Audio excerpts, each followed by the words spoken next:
হস্তমৈথুন সম্পর্কে এক ভাই বাইরে থেকে জিজ্ঞেস করেছে ইন্টারনেটে। হস্তমৈথুন জায়েজ নাই, হস্তমৈথুন হারাম।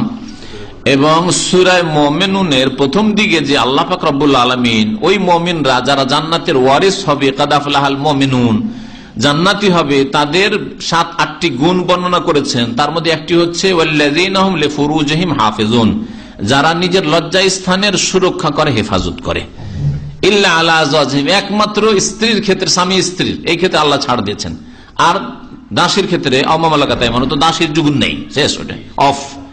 এখন যেটা আছে সেটা হচ্ছে স্বামী স্ত্রী।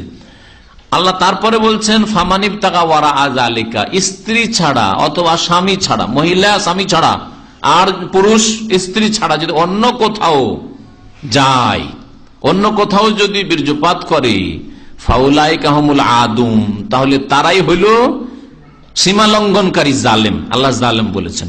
তাহলে এই আয়াত বরং এই আয়াতের তাফসিরে বিভিন্ন তাফসির কারগণ উল্লেখ করেছেন হস্তমৈথুনের বিষয়টি। ইমাম শাওকানী রাহমাতুল্লাহ আলাইহি ফাতুল কাদির এই বিষয়টিকে বিস্তারিত উল্লেখ করেছেন যে এই আয়াত দলিল যে হস্তমৈথুন করা হারাম আর জুলম, গুনাহগার সেই ব্যক্তি।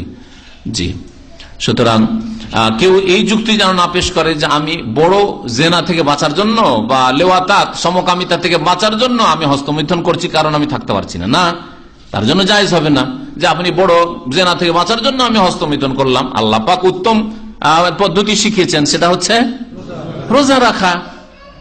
স্ত্রীর সাথে নেই অথবা এখন বিয়ে করতে পারেননি, যুবক মানুষ, সুতরাং আপনি বেশি বেশি রোজা রাখেন। ফালিহি বিসওম, রোজা রাখো। রোজা রাখা সবচেয়ে উত্তম এলাজ, চিকিৎসা অবিবাহিত ব্যক্তিদের জন্য অথবা যাদের কাছে স্ত্রী নেই তাদের জন্য। এতে ইবাদত হইল আর তার সাথে যৌন যে খিদা আছে সেটা ক্ষান্ত থাকবে, দমন থাকবে, যৌন চাহিদা যেটা আছে সেটা দমন থাকবে। আপনি নেকিও পেলেন, সব দিকে গুনাহ থেকে বাঁচারও নেকি পেলেন, আর এইদিকে বেশি বেশি নফল রোজা রাখার, সোমবার বৃহস্পতিবার রোজা রাখলেন, এর বড়ই নেকি পেলেন আপনি। জি, আমার একটা প্রশ্ন